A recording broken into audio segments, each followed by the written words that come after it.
Hello বন্ধু বান্ধৱীসকল, আজি আপোনালোকৰ মাজলৈ মই আকৌ আহিছোঁ।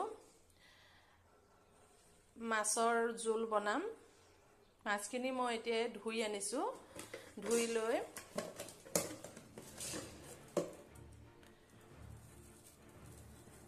নিমখ, হালধি দি লৈ মাছখিনি সানি দিম।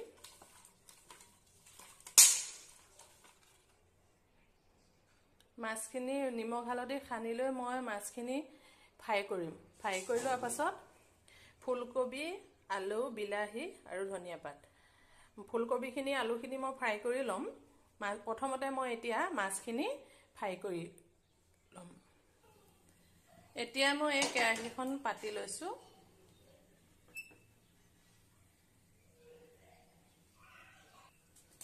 মোৰ কেৰাহীখন গৰম হৈছে। মই এতিয়া তেল দি ল'ম।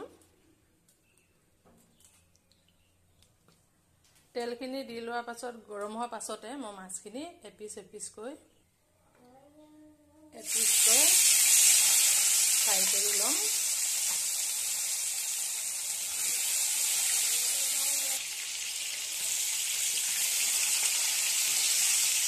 আপোনালোকে নিজৰ জোখৰ অনুসৰি ফ্ৰাই কৰিব। মই আকৌ অলপ লালকৈ ফ্ৰাই কৰিব লাগে। কিছুমানে বেছি লাল হ'লে বেয়া পায়, কিছুমানে লাল হ'লে ভাল পায়।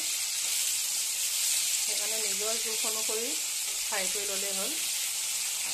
এনেকৈ বনাই চাবচোন, এদিন মই চাই থাকিব ভিডিঅ'টো। মোৰ ষ্টাইলত বনাই খাই চাবচোন কেনেকুৱা লাগে। মোৰ এই মাছখিনি ফ্ৰাই কৰা হ'ব এতিয়া। মই লগতে ফুলকবি আৰু আলুখিনি ফ্ৰাই কৰিম যে, এতিয়া মই নিমখ অকণমান আৰু হালধি অকণমান দি সানি ল'ম। এয়া মোৰ মাছখিনি ফ্ৰাই কৰা হৈ গ'লে আৰু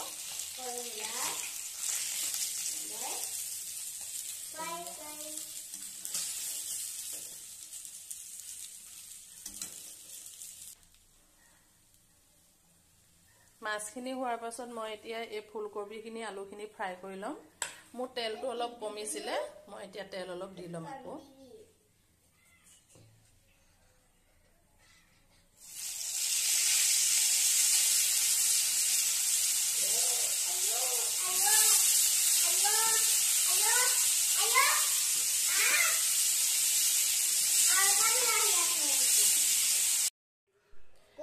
মোৰ এয়া ফুলকবিখিনি ফ্ৰাই কৰা হৈ গৈছে।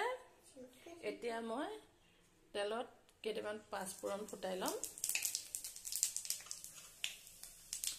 আৰু পিঁয়াজ অকণমান দি অকণমান ভাজি ল'ম।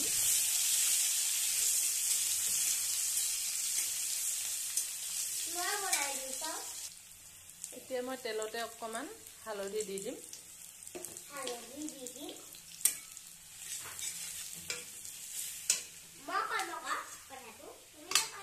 এতিয়া এই পাচলিখিনি মই আকৌ পিঁয়াজ দিয়াৰ পাছত ফ্ৰাই কৰিম। তাৰপৰা বিলাহী দিম।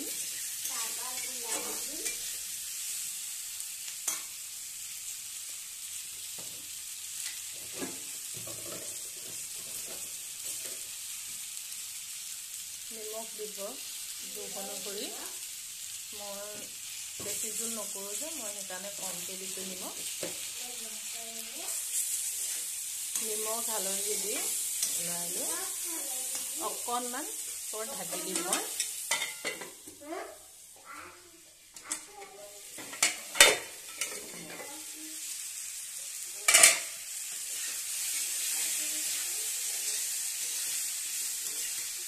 এতিয়া মই বিলাহীখিনি দি লৈ পিনে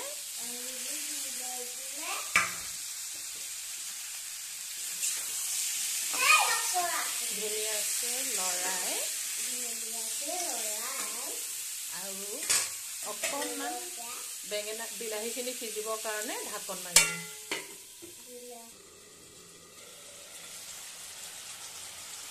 এয়া চাওক, মোৰ বিলাহীখিনি সিজি সিজি গৈছে মই এতিয়া পানী অলপ দিম জোখ অনুসৰি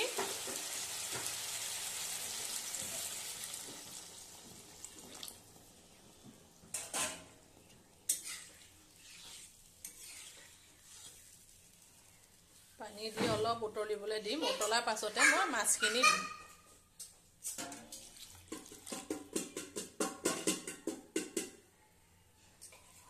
এয়া মই উতলিবলৈ আৰম্ভ কৰিছে এতিয়া মই মাছখিনি দি দিম এপিস কে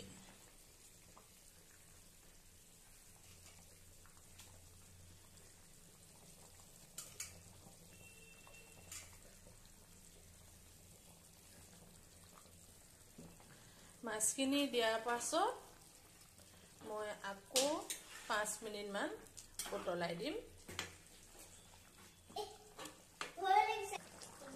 5 মিনিটৰ পাছত চাও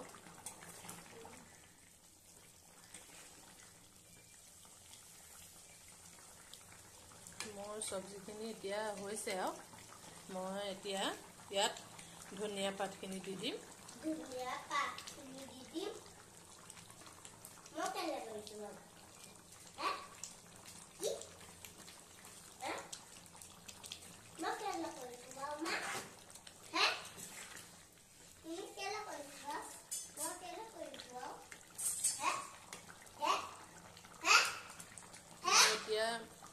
মাছৰ সবজিখিনি হৈ গৈছে আপোনালোকেও এনেকৈ বনাই খাই চাবচোন যদি ভাল লাগে মোৰ চেনেলটো সাবস্ক্ৰাইব কৰিব লাইক কৰিব কমেন্ট কৰিব আৰু লগতে থকা বেল আইকনটো টিপি দিবলৈ নেপাহৰিব প্লিজ সাবস্ক্ৰাইব কৰি দিব